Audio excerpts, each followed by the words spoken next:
Salt Lake, I'm Jamie McGriff. It's Monday, September 8th, and tonight we are hearing from state experts about the West Nile virus and the latest on the blood battle, which is a race for the most donations between two Utah universities.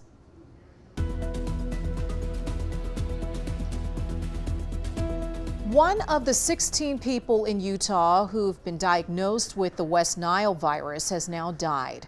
State epidemiologist Dr. Leisha Nolan joined us in studio today to tell us how you can protect yourself and your loved ones. Let's take a listen.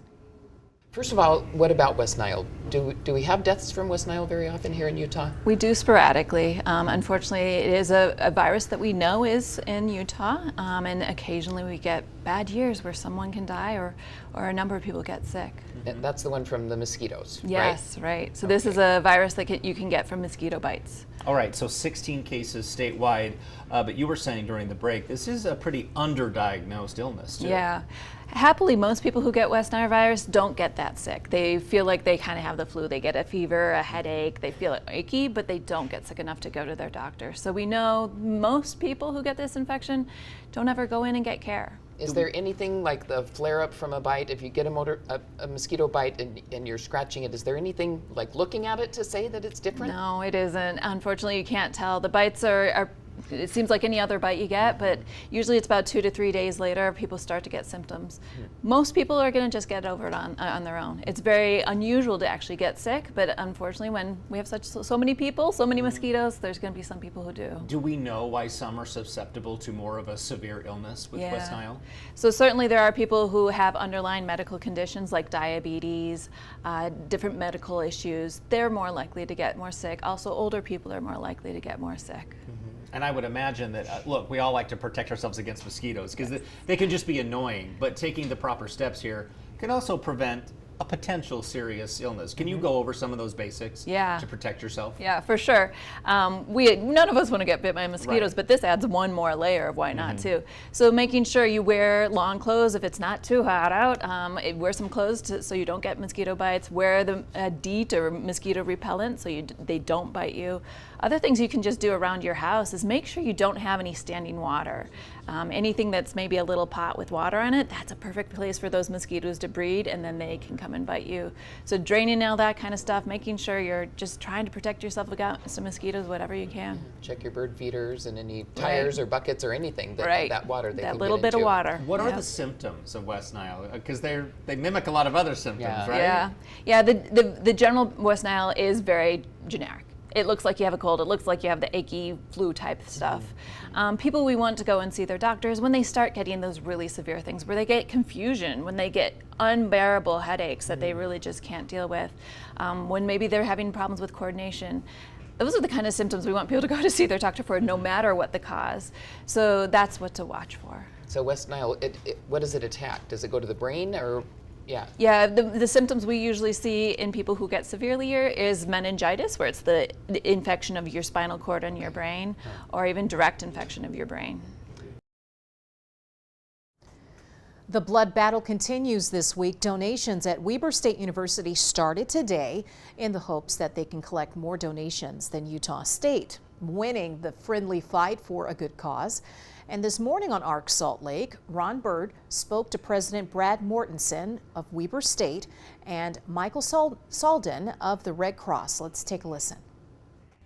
All right, Weber State really wants you to bleed purple this weekend. The school is hosting its 22nd annual Bleed Purple blood drive battle between them and Utah State. Joining us now to discuss the importance of giving blood is Weber State President Brad Mortensen and Michael Spalding from the Red Cross. Thanks so much for coming in this morning. Okay, so the blood drive is going to be, what, the 8th through the 12th, right? Yes, this week, Monday through Friday.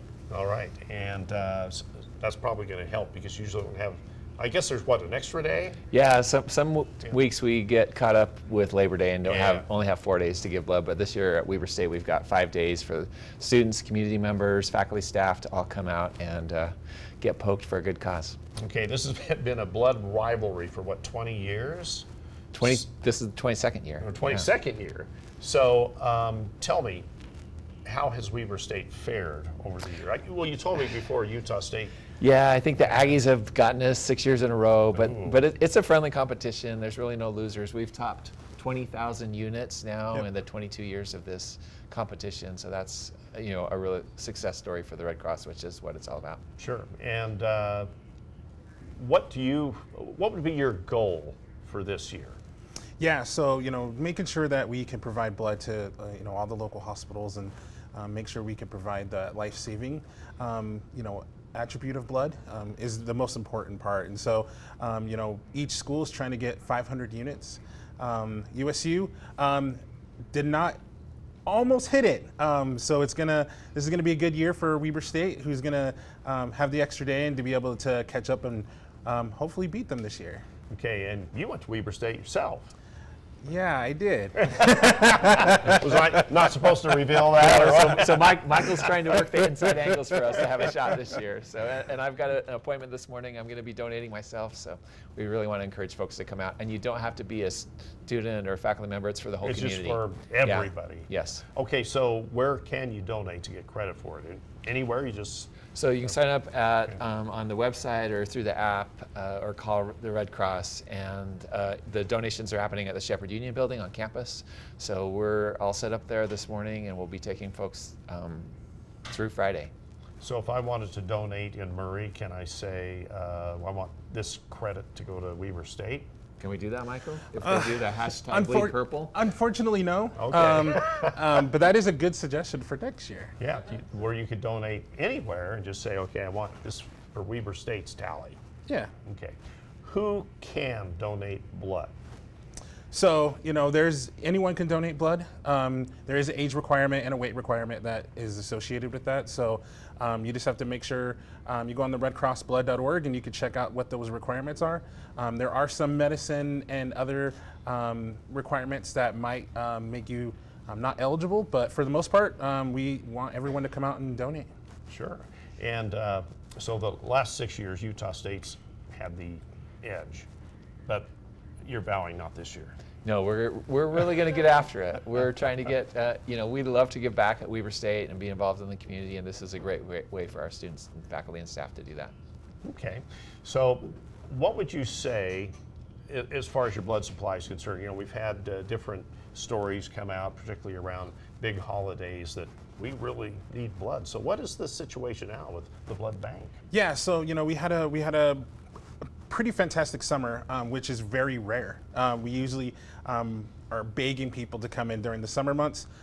We had people come in, but that fatigue is happening right now. And so in the month of September, we're starting to see a downwards decline in people coming and donate. So we need you guys to continue bringing this life-saving blood. It's super important for you to do it. Yeah, definitely important time to bring up that blood count. Okay, so what blood types are the most in demand that you can really use? So O negative is the most important. All blood types are actually really important, but O negative is the universal donor type, so you can donate to anybody with that blood type. So if you're an O positive, please come in and make sure you give that blood donation. Okay, are there any incentives like refreshments or things like that? Got the typical refreshments, but there's also T-shirts. There's a big Peanuts recognition going on right now, right? And as a big Snoopy Charlie Brown fan, that's what got me over the edge. Not really, but there's always something there to try to recognize the contributions that people are willing to make. Okay, again, the places you can go to donate. So Union Station or the Union Building at Weber State. Just go to redcross.org and you can register and just use the code Bleed Purple, and you can register for the blood drive. Coming up on ARC Salt Lake, Lehigh City put in these bike paths, and they're hoping to promote bike safety. Why the surrounding residents are now saying, put it back the way it was.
The changes were supposed to make traveling via bike safer and even cut down on the speeding on 700 South and 500 West in Lehigh. People who live along this new bike path, they're saying that the last year or so living with them have actually been a headache. Natalie Wattis spoke to Lehigh residents who say that they were never consulted in the first place. What would you say your main safety concerns are with these bike paths that they put in? So the main safety concerns for me would be visibility. Nobody asked for this. We just got told it was going to happen one day. And now we've got a road that used to be really easy to use has turned into something that's more constrained. In July of last year, the city of Lehigh put in these bike paths on portions of 700 South and 500 West. I had seen them repave the road and we're like, oh, this looks nice. And then all of a sudden they started putting these weird lines. And then eventually they added those little flexi poles. The city originally said this was to make travel safer and to pump the brakes on speeding problems on these roads. It's really confusing because it still kind of looks like a road, and so I've seen motorcycles go down this thing, I've seen cars go down this thing. Joe Birkinshaw, who lives on a corner lot, says he lost parking in front of his house, while others have to park in the middle of the street. And it's kind of awkward, it's weird. He also frequently rides his bike here. How has this changed your ride? Almost nothing. The road was wide enough, we never needed it. This solved a problem that didn't exist. Jessie Johnson says her own car was hit because of another driver's confusion. We've recently had somebody back up into my car here, trying to avoid, the poles and things like that. And so that wouldn't have happened if there wasn't the bike lanes. I asked the city for an interview, but they were unavailable. I wanted to ask the following questions. How much did it cost to paint the road? How much did it cost to put these bike lanes in? Is this a citywide design? Will the lines be replaced? If so, what will the new design be? What would your ideal solution be? Just put it back the way it was. Get this thing out of here. Yeah, really frustrating. Other concerns raised include... That was Natalie Wattis. Utah County is facing other congestion issues. Construction begins to help ease problems on one of the county's busiest roads. UDOT crews spent the night removing the median to make way for new flex lanes on Pioneer Crossing in Lehigh between Mill Pond Road and Redwood Road. Designed to allow lanes to be opened or closed based on traffic, UDOT is telling drivers to expect evening lane closures, lane shifts, and shoulder closures through late 2026. Another question, what type of bike can be operated on the roadway? Here in Utah, state laws are for e-bikes, electric scooters, and motorcycles. They're all different. South Jordan police say e-bikes have pedals and go 20 miles per hour or less. Officers say nobody 8 years old or younger can legally ride one. Those between 8 and 14 require parental supervision, and older teens must wear a helmet. Laws are even more strict for bikes that go faster than 20 miles per hour. If it looks like a motorcycle, it has pegs instead of pedals, and it exceeds 28 miles per hour, it's probably an electric motorcycle, and those are illegal. They have to be registered, insured, and they have to have a licensed driver. Police say people must ride e-bikes in a way that doesn't put others in danger or cause property damage. Fire crews in Arizona making progress on the Dragon Bravo fire. Crews are working on creating access to Grand Canyon National Park, scenic viewpoints, and hunting areas. And they're also identifying cutting hazard trees along Arizona National Scenic Trail. If you're driving along the open portion of Highway 67 corridor, you can slow and watch out for firefighters and equipment. Be sure to slow down. As of this morning's report, containment of the fire is now 80%. Harriman City is asking everyone to stay out of Black Ridge Reservoir. That's because the water is testing positive for harmful levels of toxicalgae. This can be dangerous for both people and pets. Harriman says the reservoir is now closed to all water activities, including swimming, kayaking, and paddleboarding until conditions improve. Meteorologist Sean Kelly has our first alert forecast. It was a great weekend and a great start to the work week here. We saw a few passing showers and an isolated storm that pushed through the Salt Lake Valley, giving us about 1/100 of an inch of rain. Didn't add up to much officially out at the airport, but now mainly clear skies out across the majority of the Wasatch Front. We're into the 80s today, so a few degrees warmer than normal, especially down in the St. George area. 94 degrees right now, 86 in Milford. We're into the 70s in Park City, down through the Price area. The winds for the most part been pretty light. As we get into the day tomorrow, we're looking at a breeze across much of the state here. We're talking about 20 to 25 mile per hour wind gusts up towards the north, up to about 30 miles per hour down towards the south. It's Wednesday that we're looking at our windiest day of the week statewide. We're talking about 25 to 35 mile per hour winds up towards the north, and maybe some 35 to 40 mile per hour wind gusts down across the southwestern part of the state, with some breezy conditions pretty much persisting through much of the week here with our next storm that we are tracking. Again, we saw a few showers earlier here across the Wasatch Front. That's not the case right now. We've got a few lingering showers here across some of the higher terrain and across the central part of the state. Not adding to too much. In fact, a lot of this is going to continue to weaken here over the next several hours. The main system, that is the big focus of our weather story that will bring us some fall-like temperatures here and a little bit higher chances for rain, is still off the coast of Northern California and across Oregon, producing some moisture there. Look, you can see the defined counterclockwise motion of flow. This will be traveling down across the south and east, and when it does, we'll start to see eventually those winds pick up and the rain chances increase. For this evening, though, with our weak disturbance that has pushed through, we could see some lingering rain chances through about 8, 9, 10, 11 o'clock this evening.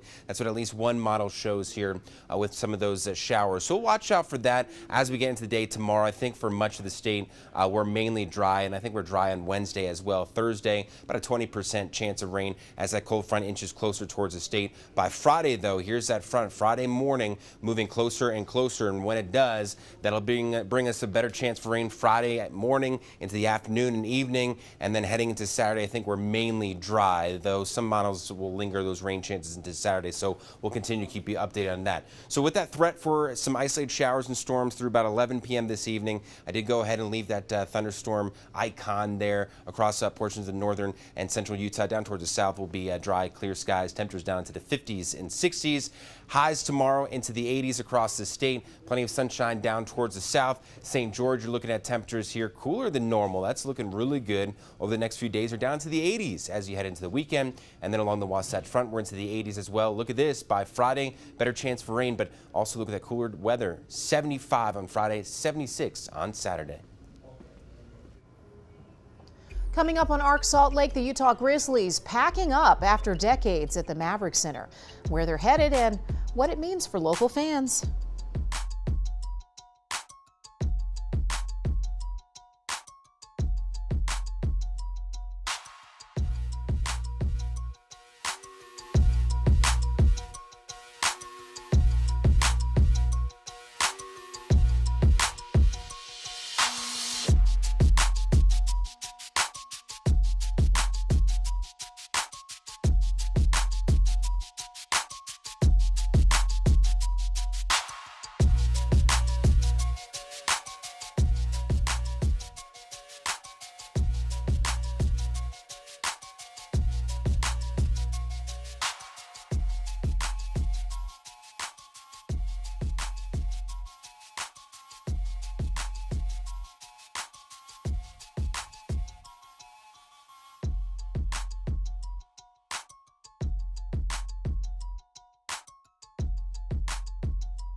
All right, everyone. So we're taking a look at what's trending. The Utah Grizzlies will soon be leaving their longtime home of the Maverick Center. And the National Hockey League insider Frank Saravelli reported the Grizzlies will relocate to Trenton, New Jersey. We confirmed this with the NHL just a few hours ago. Back in June, the Grizzlies started the selling process. There is a press conference to share more details tomorrow morning. And of course, we'll share that on air and online. The Utah Grizzlies will play one last season at the Maverick Center before moving to the Cure Insurance Arena in Trenton, New Jersey. Big changes there. Okay, talk about a practical joke. Howard Stern played a prank on his radio listeners early this morning. Bravo host Andy Cohen appeared behind the microphone at 7 a.m. saying that he was taking over Stern's Sirius XM channel. Cohen said that he was renaming it to Andy 100. Oh, several media outlets reported the incident, saying that Stern had left Sirius XM. Then I guess he had a change of heart, and so Stern went back about 10 minutes later. He went on the air saying that the whole thing was just a hoax. Now, ironically, this is coming as Stern's future with Sirius XM is up in the air. We'll see what happens. Thanks for joining us. Have a good night.